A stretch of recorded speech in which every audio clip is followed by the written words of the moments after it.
জিলহজের প্রথম দশকের 11টি আমলের সর্বপ্রথম আমল বলেছি বেশি বেশি আল্লাহর জিকির করা। বেশি বেশি কি করা? আল্লাহর জিকির করা। এই দিনগুলোতে, নির্দিষ্ট দিনগুলোতে আল্লাহর জিকির করবার নির্দেশ আল্লাহ তাআলা কোরআনে কারীমে সূরা তাওবায় করেছেন। দ্বিতীয় আমল বলেছি বেশি বেশি নেক আমল করা, কারণ এই দশকের নেক আমল আল্লাহর কাছে অন্য যে কোনো সময়ের নেক আমল ভালো কাজের চাইতে বেশি প্রিয়।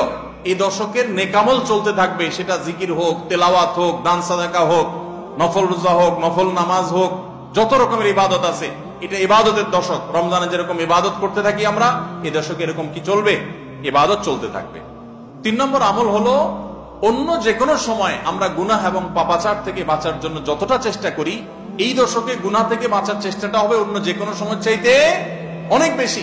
কারণ এই দশক মর্যাদাপূর্ণ ইবাদতের জন্য, সেখানে গুনাহ করলে তার দায় এবং তার প্রায়শ্চিত্ত এরকম ভয়াবহ হবে। এই জন্য এই দশকে গুনাহ থেকে বিশেষভাবে বেঁচে থাকার চেষ্টা করা। 4 নম্বর আমল বলেছিলাম যাদের আল্লাহ সামর্থ্য দিয়েছেন তারা হজ করবেন। 5 নম্বর আমল বলেছিলাম যাদের আল্লাহ সামর্থ্য দিয়েছেন তারা কুরবানি করবেন।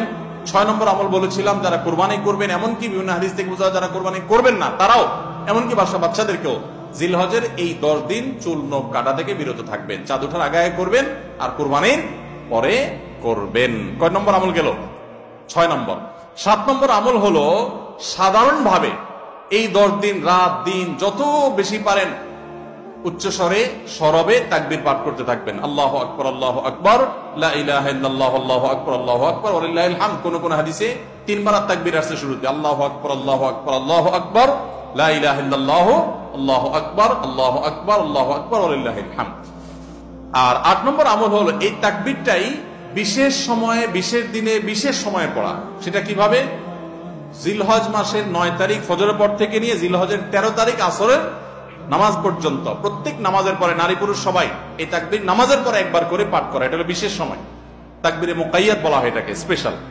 এটা 8 নম্বর আমল। 9 নম্বর আমল হলো জিলহজের 1 থেকে 9 তারিখ পর্যন্ত এই সব দিনগুলোতে নফল রোজা রাখা মুস্তাহাব। 10 নম্বর আমল হলো জিলহজের 9 তারিখ আরাফার দিনে রোজা রাখা আলাদা স্পেশাল সওয়াবের কাজ। 1 বছর আগের এবং 1 বছর অগ্রিম পরের গুনাহ মাফ আল্লাহ তাআলা করে দেন। অর্থাৎ সগীরা ছোট গুনাহ আল্লাহ তাআলা মাফ করে দেন, বড় গুনাহ থেকে তওবা করলে সেগুলো মাফ পাওয়া যাবে।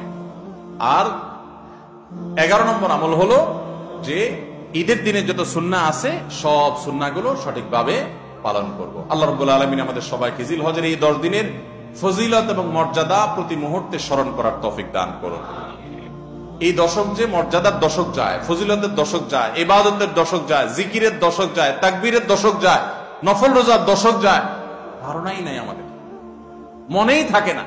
অনেক মানুষ আছে জিজ্ঞেস করলে ভাই তার হাবভাব দেখলে রুটিনের ভিতরে কোনো পরিবর্তন নাই। অন্য সময় ফজরে গাফলতি, এই দশকেও গাফলতি। আরে ভাই রমজান মাসে তো মানুষ বেনামাজিও নামাজ পড়ে, মাশাআল্লাহ, ঠিক না ভাই? ঠিক।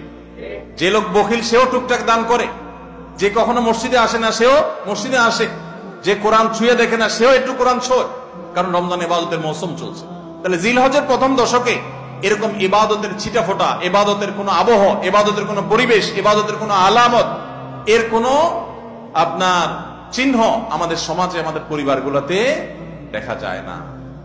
তাহলে এই দশক ইবাদতের অত্যন্ত ফজিলতপূর্ণ দ্বিতীয় বৃহত্তর মৌসুম হওয়া সত্ত্বেও অবহেলিত দশক, অজানা দশক। এই আমলগুলো হারিয়ে যাচ্ছে সমাজ থেকে। এগুলোকে জিন্দা করবো তো ইনশাআল্লাহ। আমরা সবাই এক একজন যার যার দায়িত্বে কমপক্ষে 5 জন মানুষকে আমরা সচেতন করবো ইনশাআল্লাহ। ঠিক আছে তো ইনশাআল্লাহ ভাই? এই বিষয়গুলো আমরা অন্যদের মাঝে শেয়ার করব।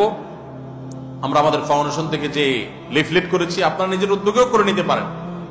আপনারা চাইলে আমাদের ফাউন্ডেশনের যে কেউ গেলে যতগুলো কপি লাগে আপনারা নিয়ে নিতে পারবেন।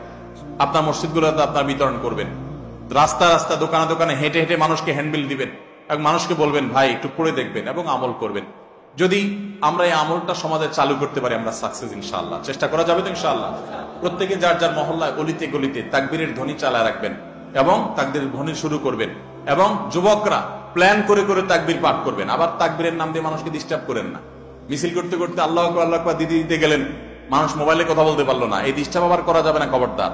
ইসলাম আমাদেরকে ব্যালেন্স শিক্ষা দিয়েছে, কোনো আমল করতে গিয়ে কাউকে কষ্ট দেওয়া যাবে না। সবাই চেষ্টা করবো তো ইনশাআল্লাহ। আল্লাহ তাআলা আমাদের সবাইকে আমলের তৌফিক দান করুন। জাযাকুমুল্লাহ খাইর ওয়া আখিরু দাওয়ানা আলহামদুলিল্লাহি রাব্বিল আলামিন।